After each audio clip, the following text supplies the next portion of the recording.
you're still here. And you get another chance this day to do better and be better.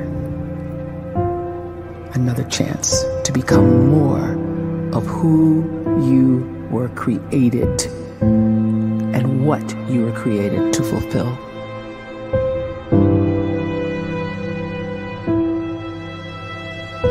Everyone in the world is capable of living outside the role or beyond the roles that they place themselves in, no matter what it is. You're not just a dad. You're not just a banker. You're not just a brother or a son or a convict. It doesn't matter. Like, everyone is bigger, much bigger, infinitely bigger than the roles they place themselves in, and is capable of reaching potential greater than anything they could imagine.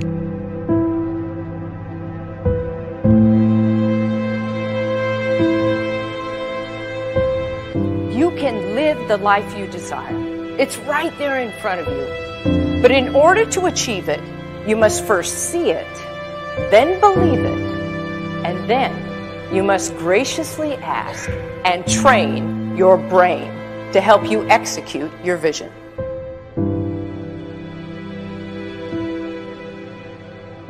So when you start to focus and you delete distraction from your life, and you start to get seriously invested in doing one thing staggeringly well, and you practice that one thing over and over, a term to think about is mundanity.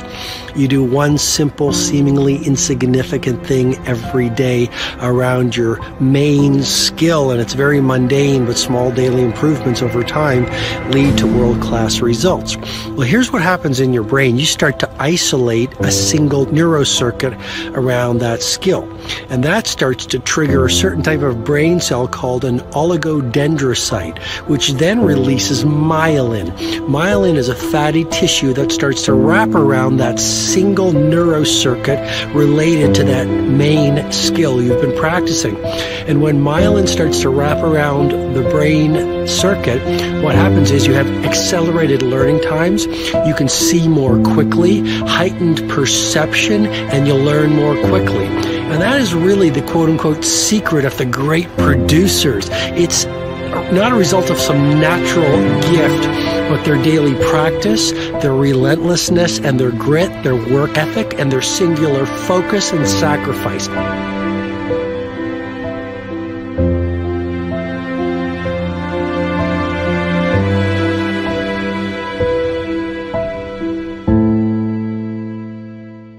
A great life is built not by revolution. A great life is built by evolution. Small and steady wins the race. What you do every day is far more important than what you do once every decade. I want you to really think about that idea. What you do every day is simply your life in miniature. And as you live every single day, so you're crafting your life. What you do over the next hours is really building your future. And if you can just get every single pocket of 24 hours right as best as we humanly can, the rest of our life is going to take care of itself. So small wins matter. The scripture says we will eat the fruit of our words. You are planting seeds when you talk. At some point, you're going to eat that fruit. My challenge is make sure you're planting the right kind of seeds.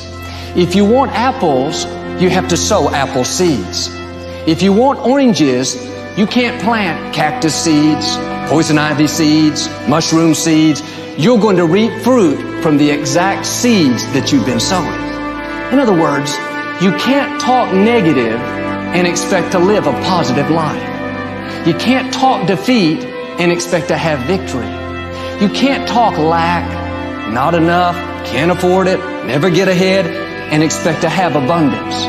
If you have a poor mouth, you're going to have a poor life. If you don't like what you're seeing, start sowing some different seeds.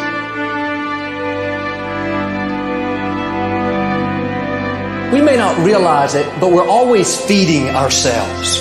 What we watch, listen to, the people we're around, the thoughts we're dwelling on, that's feeding our inner man. If you go to lunch with people that talk bad about the boss, make fun of a coworker, put down a friend. They're feeding you gossip, feeding you jealousy, feeding you disrespect. Here's the key. Whatever you feed is going to grow. You may not like what they're feeding you. You're a nice person. But if you continue to hang around them, before long, you'll be gossiping. You'll be critical. You'll be disrespectful. Why? Because you kept feeding the wrong things. If you're always feeding negative thoughts, thinking, I'll never get well, I'll never meet the right person, you're feeding doubt, feeding mediocrity, feeding fear. If you know exactly what you want to be, you need to spend as much time with people that are actually that already.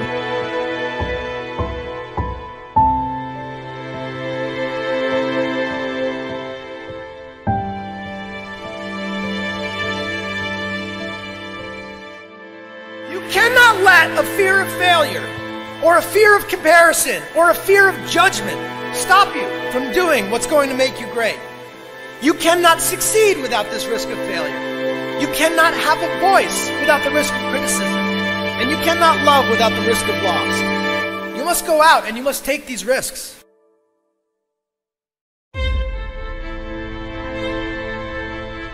You don't have the time to waste time, because time doesn't wait till you discover your purpose.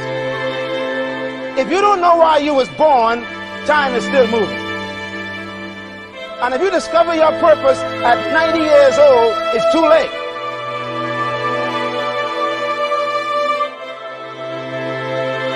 You don't know how young you are. What if you die in 2 years? You're pretty old right now. You got 2 years left. And if you're 50 years old and you're feeling discouraged, well, remember the advice about planting a tree. When's the best time to plant a tree? 20 years ago or today? So if you're 50 and you feel like life left you behind, well, get started right now. Better late than never. Better late than never. Don't think about time and age so much. It gets people distracted. When the whole world's distracted, you be focused.